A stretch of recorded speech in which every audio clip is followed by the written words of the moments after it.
Shalom, Israel. This is Bishop Nathaniel. The Israelites have been scattered across the four corners of the earth, as prophesied in Deuteronomy, the 28th chapter. Here at Israel United in Christ, we need your help to recover the remnant of our people, teach them the gospel. Please help us, support us, and join or donate to the Booster Club today. Shalom.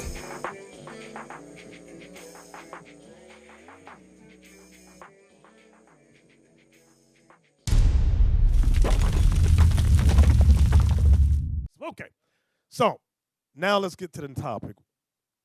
Give me the first video. Says the Bart. No, give me Fred. His name is the brother. I sent you his name. You got it? Bishop. Yeah. Bishop, did you Yes. want Isaiah 34? The controversy? Oh, yeah. Isaiah 34. Yes, I forgot about that. Go ahead. The book of Isaiah, chapter 34, verse 8. For it is the day of the Lord's vengeance, and the year of recompenses for the controversy of Zion. There is a controversy of Zion. The controversy is who the people of God really are. That's the controversy in the earth. Who does the land of Israel really belong to? That's a controversy in the earth. That is the controversy of Zion. Everybody see that? Okay. So this is it? Yeah, Frederick Taft. Thank you. The family is convinced this was racially motivated murder. It's at Pan American Park in Long Beach, a family in mourning for 57-year-old Frederick Taft. Long Beach police say Taft was shot and killed in the park bathroom on Saturday afternoon. I was into the men's restroom. When you turn that corner, it wasn't even 10 seconds, I heard the shots. Posey says the man was white and wearing a big hat that covered his face. He ran off before they could get a good look at him. Right now, police don't have a motive, but Taft's family is convinced this was a hate crime. It was nothing but a racist hate crime, and this needs to stop. According to the family, this park bench, a possible clue. It's been painted over since Saturday, but witnesses say 3 white men inscribed a racial slur against black people that morning. He didn't deserve this at all, just, it's cold-blooded murder. The family now hoping for information leading to the suspect's arrest or for that man to turn himself in. So when you look up, I was looking up Frederick Taft, and they said he was a truck driver. The man went to the bathroom to pee and got blasted, a hole blasted in his chest. And an Edomite ran out with his shotgun, just ran out. So the question always is to black Christians, they always confuse, why do white people hate black people? Give me the next video. Give me the one that says he was wiping. Oh, let me see. Bishop, you know what that's also called? What? Y'all going terrorism. Yes. That fits the definition. I'm going to tell you, 'cause some of y'all may not understand what I mean by that. That's terrorism. Here's a man that's trying to earn a living, driving a truck, and he stops to use the bathroom. That's what people do. He was at a family reunion and went to the bathroom. He went to the bath. But it's normal to go to the bathroom. Right. Is it not? He goes into the bathroom and he gets killed. Correct. By white folks. So what is that supposed to do? Now you got to think. Should I use the bathroom? Exactly. With white people around. There you go. You're the victims of terrorism. That's what terrorists do. And a black minister will say, "For God so loved the world." Right. Daddy, shut the hell up. Once you have to contemplate whether I can use the bathroom in public, and you have to think you're the victim. That's what terrorists. When these black think preachers about. say that, we need to shove a Bible right in his mouth to shut him up. That's They're terrorism. Stupid they are. Give me Ving Rhames. That's what I want. Ving Rhames. Now, Ving Rhames had kept this secret for a while, okay? Because this happened around when one of the brothers, I think it was Trayvon Martin, one of them got killed. He didn't want it to go out in the media, but now it finally came out. Read this, Officer Leon. Ving Rhames, near-death encounter with the Santa Monica Police Department. During an interview with Sirius XM's The Clay Kane Show, Ving Rhames revealed his near-deadly interaction with the Santa Monica Police Department while watching television in his own home. The veteran, a Hollywood actor who has starred in movies like Pulp Fiction, Baby Boy, Undisputed, and most recently Mission Impossible Fallout, described what happened when asked by Kane about his experiences as a black man and racism. According to Rhames, he was in his house in Santa Monica watching television when police officers knocked on the door with a gun aimed at him, asking him to open the door. They were responding to a call from one of his neighbors who claimed a large black man was breaking into the house. After being recognized by one of the officers due to their children playing sports against each other, the officers and Rhames approached the neighbor who placed the call about the suspected burglary, and the person denied it. There's a lot in that. That, again, terrorism. You could be in your own house. Guns are drawn. For what? Because somebody said something. And it was only because the child recognized it. That's basically what saved his life. Rhames, who was originally from New York City, questioned the officers by asking what would have happened if his son answered the door with a video game controller in his hand. He also mentioned the Sean Bell incident that took place in New York City in 2006. Bell was killed by New York Police Department, NYPD, officers who, while heading home from a bachelor party in Queens. The Clay Kane Show can be found on Sirius XM's Urban's View channel from Sundays to Fridays. So, you got to think about it. He's a famous Hollywood actor, rich. If it'll happen to him, how much more are people who are not famous? That's the terrorism that I was talking about. And the cop recognized him not because of his acting, but because his son, their sons play on the same, against each other in sports. That's the point I was making. Had it not been for that, Ving Rhames would have never probably told that story. He'd been dead. Exactly. So why do white people hate us? Let's go to, they was wiping the blood off the knife. KPIX 5 News.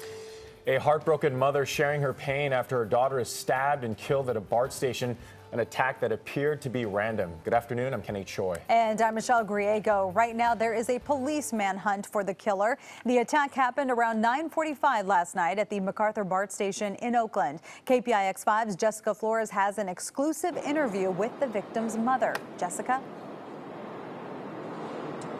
Michelle, Kenny, that's right. We're here at the MacArthur BART station, and things are running smoothly back to normal here. But here's why you know things aren't normal. Look at these flowers. People leaving this to Nia Wilson and her family. That's the victim. I spoke to her mother this morning. She says she just wants justice for her daughter. I feel like I didn't protect her like I was supposed to. Little sister was the most sweetest person on this earth, you know? She didn't do nothing to nobody. I didn't do nothing to nobody. And for this to happen is just outright crazy. We just coming from a family function, you know, and going on our way home like we usually don't talk to nobody, just listening to our music. And all of a sudden we transfer, and just to get blindsided by a maniac. For what? I don't know why. We was letting the BART passenger and her child come out from the train so we can enter. By the time my other little sister, she was on train. So we let the woman back up with her stroller. You know, she backed up as we walking on. Then he started attacking. And I looked back, and he was wiping off his knife and stood at the stairs and just looked. And then from there on, I was caring for my sister. I was in shock because I was hurting from the side. So I didn't know I was cut, but because I was paying more attention to my little sister. But he just stood there like it was nothing. And he just ran. He fled the scene. She just yelled my name. Tifa, Tifa, Tifa. And I said, I got you, baby, I got you. You just calm down because she has real bad anxiety. And what did you say to her in those final moments as you were with her? I love her, and we're going to get through this. I got you. You're my baby sister. Nia Wilson's mother facing an unimaginable task, choosing pictures to remember her. Just 18 years old, she was riding Bart home to Oakland last night when police say a suspect stabbed and killed Nia in a random attack on the MacArthur Station platform. Getting reports that someone got stabbed in the neck about mid-platform. This man just came and did all this to my baby, though. My baby. My baby. Nia's family says she was with her two sisters, getting off the train, helping a woman with a stroller when the man stabbed Nia and her older sister. The suspect, described as a white man in his 20s or 30s with short hair and a heavy build, got away. The random violence comes just months after two riders survived a stabbing attack at the Coliseum station and after BART police announced it's stepping up foot patrols to curb crime. Where was the police? Right. Why was my baby? Why did y'all said y'all was gonna have people on the platform? Where was the people? BART says an officer was at the station. It's unclear, though, if the officer was on the platform. This morning, we asked a BART official if riders should be worried about their safety. The situation on BART isn't any different this morning than it is any other morning, so we feel that it is a very safe system.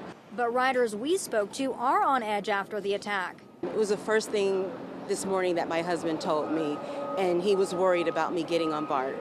So the white man, the devil, was on a train standing behind these two black women, stabbed the younger one in the throat and sliced the other one, then walked off, wiping his knife off. That was the other video that we saw.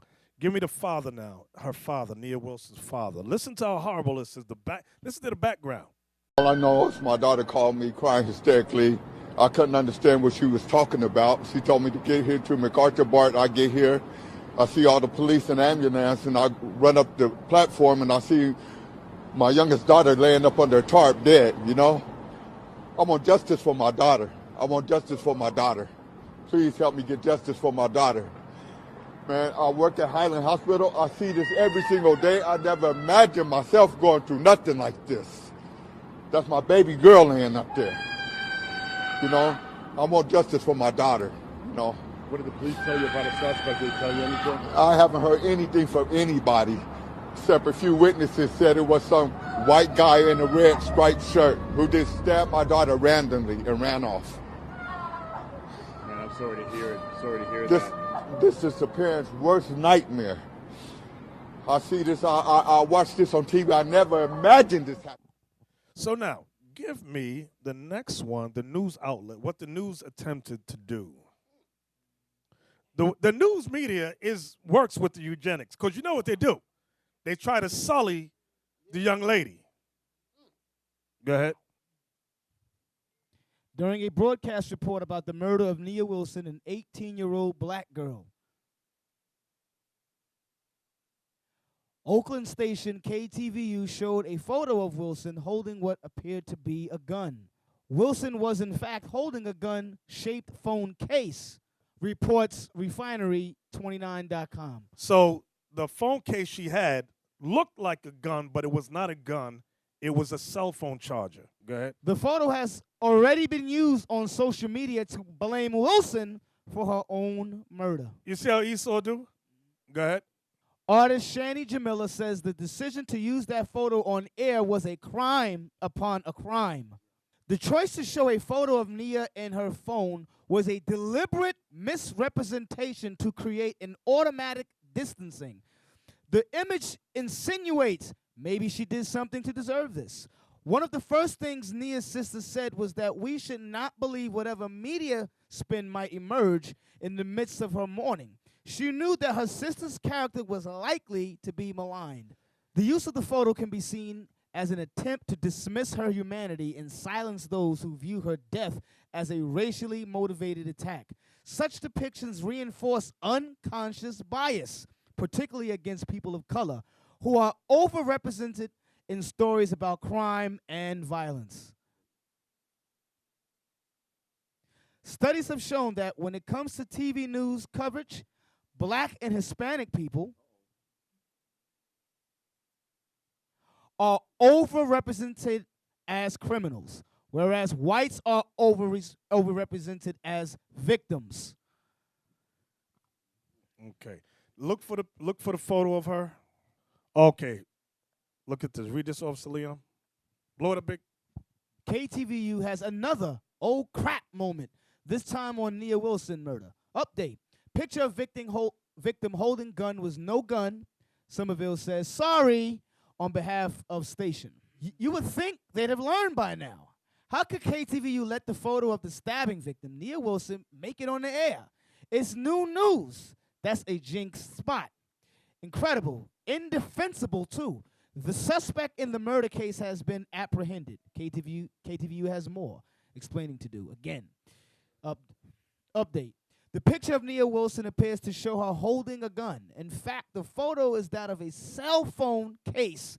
It could be interpreted as an honest mistake by KTVU, but given their 2013 Asina Airlines fake names blunder, they should have been more careful, much more careful. Anchor Frank Somerville once again had to apologize for the station. Zoom in on those 4 pictures because this is the alleged gun. It was a cell phone case.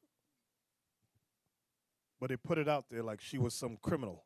That's what they do. That's what your friendly neighborhood white man does with our people. Black and Hispanic. Okay, so y'all see the phone charging right there in the case. All right. So she was stabbed because she had that? That's what the white media, that's what the media is basically trying to what say. they're saying. This is a total separate picture. I'm not dismissing this because, but for the media to do that and to associate the picture with the reason why she got stabbed shows you the absolute contempt that they have for us. And you want to know what's more heavy about that? This is the importance of imagery in itself. Because if we were more of a unified people, it would be like that situation that happened with that Moabite on that plane when they dragged him. When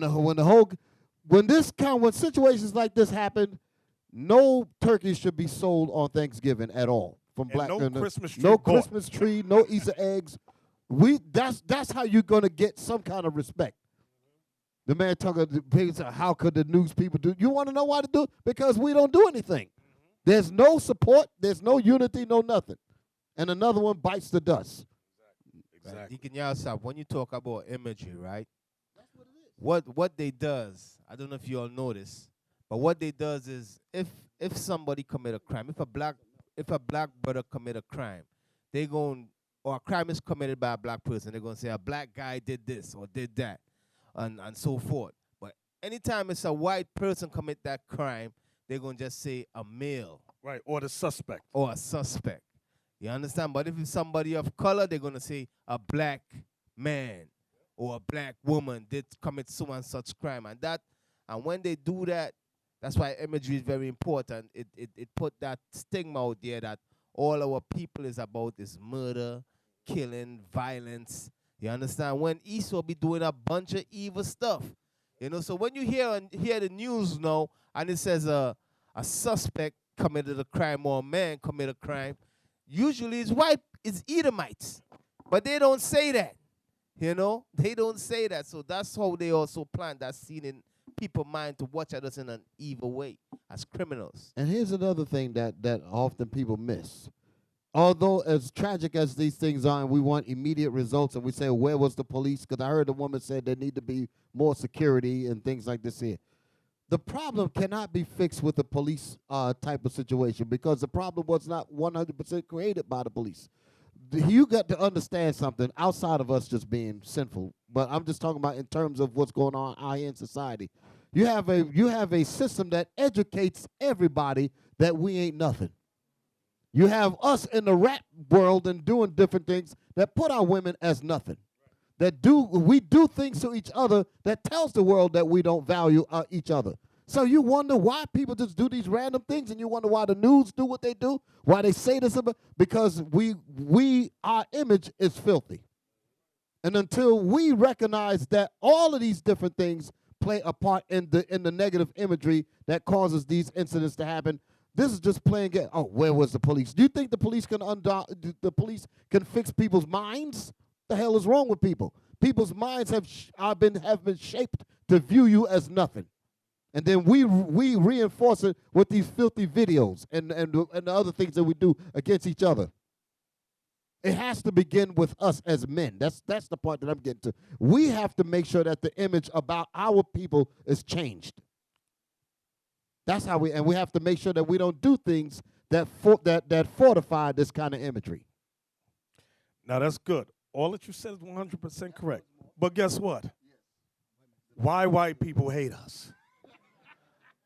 See, remember the people in the church. The people in the church that got shot by Dylan Roof, they was praying for everybody. We pray for white folks in China. He said, bam, bam, bam, bam, bam, bam. They didn't do nothing. No.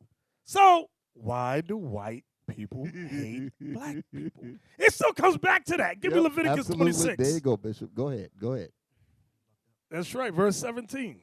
We got to go back to God. What does the Most High say about this thing? You got Israelite women doing videos talking about, just tell us why you hate us so much. And I'm looking at their simple video. So y'all simple as hell. You need to get off the video if you don't know why. Read that. Leviticus chapter 26, verse 17. And I will set my face against you, and ye shall be slain before your enemies. They that hate you. What's that word? They that hate you. They that hate you. Go ahead. Shall reign over you. Shall rule over you. That's your friendly neighborhood white man. God tells us prophetically, those that hate you will rule over you. So don't ask why. Exactly. When the Most High is telling us for our disobedience to his laws, those that hate you shall rule over you. Exactly. So in understanding that, because that's what the scriptures say. If we recognize that the people that are over us hate us, how should we deal with each other? Which is what my point was earlier. Right. How should we deal with our brothers and sisters? How should we deal whenever something wrong happens to one of us? I'm talking about those out here in the society. Because in here, that's how we're going to get down. You deal this with one of us, we're going to band together. We're going to make sure that you feel what you, well, I don't mean nothing wicked. I better be careful. Huh? Because they're going to be like, we're going to go out there. Yeah. But y'all understand what I mean? Yes. It's good. The world going to know it. The world going to know it. But that's how our people got to be on the outside. Now they will see the true men of God. We are not black men, we are the Israelites. That's right.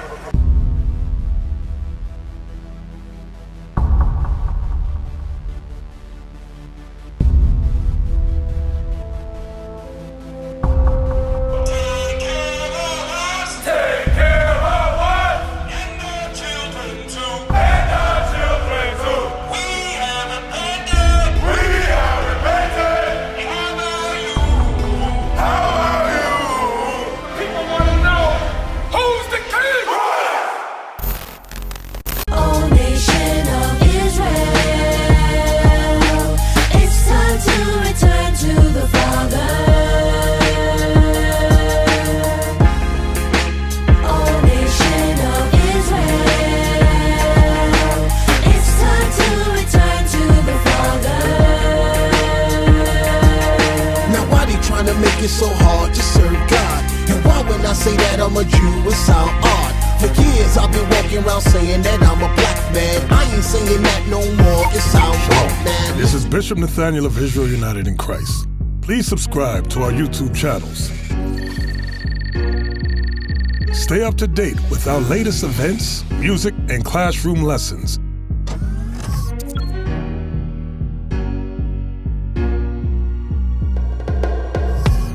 IUIC plans to continue visiting different countries where this gospel has not been preached before. IUIC needs your help in pushing this truth.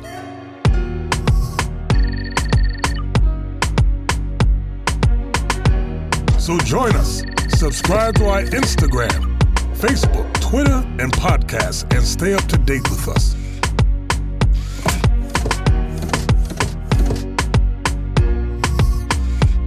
For more information, please visit www.israelunite.org.